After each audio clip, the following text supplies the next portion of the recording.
Long ago, in a quiet village at the edge of a dark forest, there lived a poor widower who had a gentle, hard-working daughter. After some years, he married again, but the woman he chose was cruel and selfish, and her own daughter was just as lazy and unkind. From the moment they entered the house, the stepmother forced the kind girl to do all the chores, fetching water, sweeping the floor, tending animals, while her own daughter spent the day idling and complaining. One bitter winter morning, when the snow lay thick on the ground and frost covered every branch, the stepmother suddenly said, "Go into the forest and pick strawberries for me." The girl looked up in surprise. "But there are no strawberries in winter." "Do as you're told," the stepmother snapped, pushing her toward the door. The poor girl wrapped herself in a thin shawl and stepped into the freezing forest. The wind stung her cheeks, and the snow crunched beneath her feet as she wandered deeper and deeper among the bare trees. At last, she saw a tiny house with smoke curling from its chimney. She knocked timidly. The door opened, revealing three little men with long, snowy beards sitting around a warm fire. "May I come in and warm myself a moment?" she asked politely. "If you share your bread with us," said the little men. The girl immediately offered them the small piece of bread she had, and after warming herself, she swept the floor, cleaned the table, and helped them as best she could. The three little men smiled kindly and said, "Because you are good and generous, we will grant you 3 gifts. Every time you speak, a gold coin will fall from your mouth.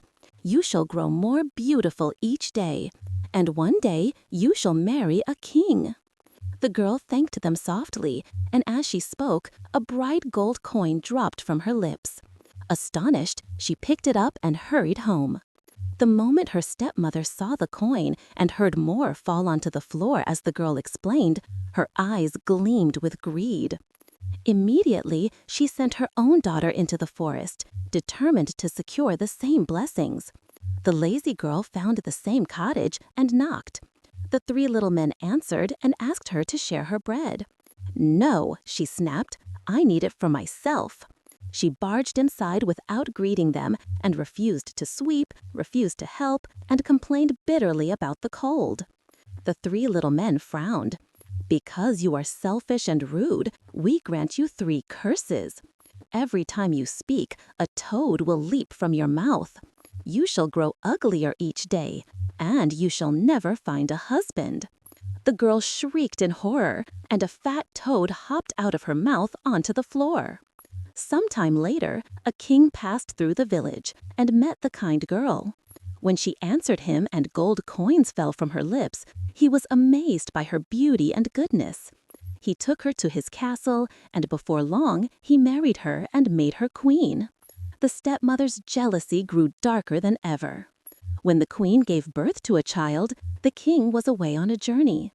The wicked stepmother and her daughter visited the queen, stole her newborn baby, and whispered terrible lies to the servants, claiming the queen had harmed her own child. In the night, they had the queen carried to the river and cast into its icy waters. But the three little men, watching over her from afar, saved her life, guiding her onto a floating log and leading her gently to a small hut hidden deep in the woods. Years passed. One day, the king, lost while hunting, discovered the hut. To his shock, inside was his long-lost queen, and the child he believed dead, now a bright, lively young boy. Overwhelmed with joy, the queen tearfully told him the truth, and the little men revealed the wicked plot that had taken place. The king returned to the palace with his wife and child, and justice was served upon the stepmother and her daughter. The kingdom rejoiced at the queen's return. She lived happily with her husband and her son, blessed in all things, just as the three little men had promised in the snowy forest long ago.